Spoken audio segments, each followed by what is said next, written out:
time has come. Welcome to the Dom Skiing Channel, your one-stop shop for the Mariners storylines on Seattle's minds. And I am juiced up today. I'm feeling ready to control the traffic. Detroit got to come through here. But we got to get into this game and break it down first, because a lot of human emotions riding high today. A lot of human emotions riding high throughout these playoffs. Today, going to give those postseason previews. Going to give you my official predictions. Going to give you a little recap of the postseason scrimmage 002. And we're going to get ready for this game that starts in under an hour. Now, the game starts in just a little bit over 40 minutes. So, going to get this thing uploaded for you guys for the game, hopefully. These stickers on my hat, going to take one of them off each time we win. So, these 3 wins, right, to get to the ALCS, ripping these stickers off.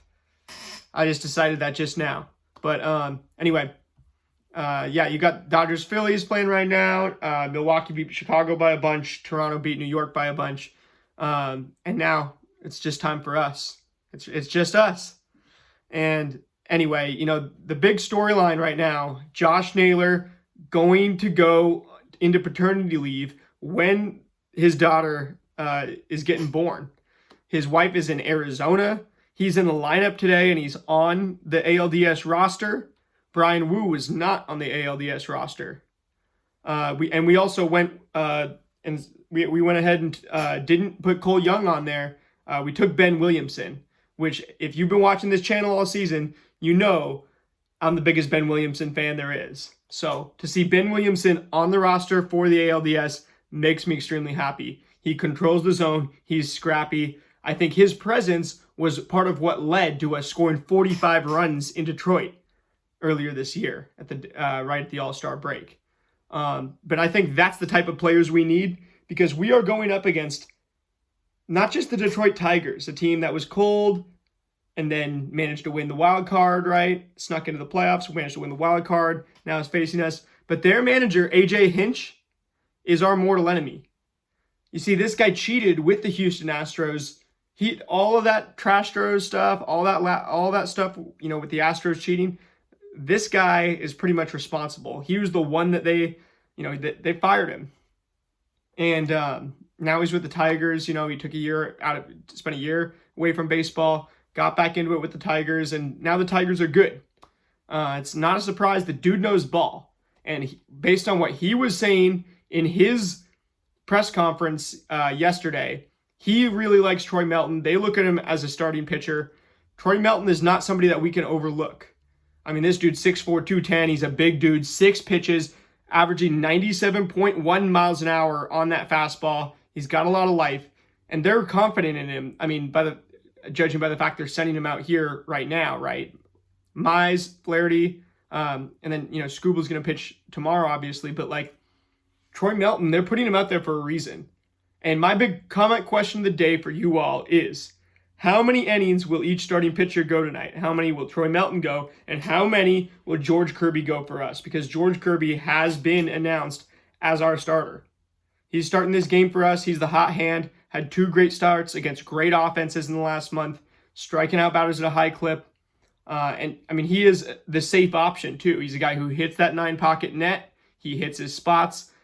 He doesn't really get blown up like that. You know, as long as you got a healthy George Kirby, let alone the hot hand one, he should be the safest pick of all of our pitchers, especially when compared to a Luis or a Logan, guys who do have that blow-up potential, even though they also have that super high strikeout ceiling.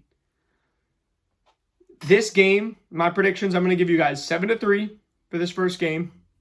Cal and Julio to hit home runs, because why would I not take them? I know it's a little bit chalky, but I'm taking them. And then I'm going to take, man, something tells me Gino's hitting a home run today. I know I'm not allowed to take 3.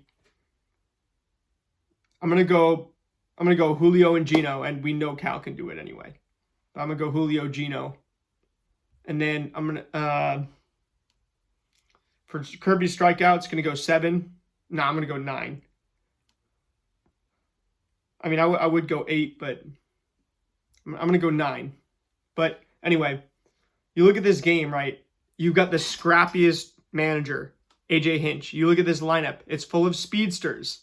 You know, it's also full of guys who are just, you know, guys that you would not expect, guys that, you know, don't necessarily present massive, you know, power, no light tower power, no blazing speed. But you look at the expected WOBAs in this lineup, and the first 6 of them, all deep red on Baseball Savant. You know, this team is going to get on base. It's going to cause us problems. They're going to want this to be a long, arduous, grueling series for us because these guys like those long games. And you remember they came here earlier in the year and they smoked us before we smoked them in the middle of the year. So really, I just had to get on here and talk to you guys. I could say everything, but it's all about the humans in that clubhouse. I know what AJ Hinch is telling his team. It's the same thing Dan Lanning told his team before they went to play at Penn State's whiteout last week. 110,000 fans. None of them are going to make a play. None of them are going to do anything. It's up to the guys in the clubhouse, on the field. I love our fans. I mean, bring it, fans. But man, it's up to the guys in that clubhouse. They're going to, you know, it's for us. They play for the S. They play for Seattle. I said play for the S at the beginning of the year. And I absolutely believe this team has done that. But they're the ones who play, not us.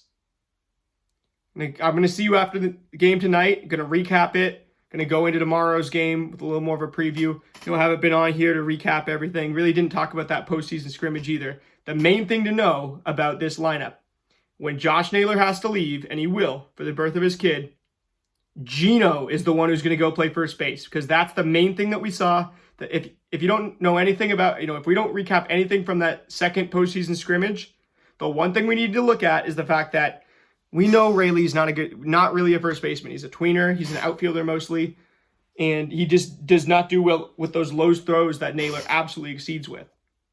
Gino will be the one to move over to first base, and who's going to fill in at third base? Who's going to get back in this lineup? Who's been in AAA Tacoma for the last 2 months raking? Ben Williamson. Welcome back, baby. Excited to have you back. I really hope I do hope we get to see a little bit of Ben Williamson, because off the bench, he can provide that pesty at-bat. That at-bat that just slows the game down. I guarantee you, AJ Hinch would love Ben Williamson in his team.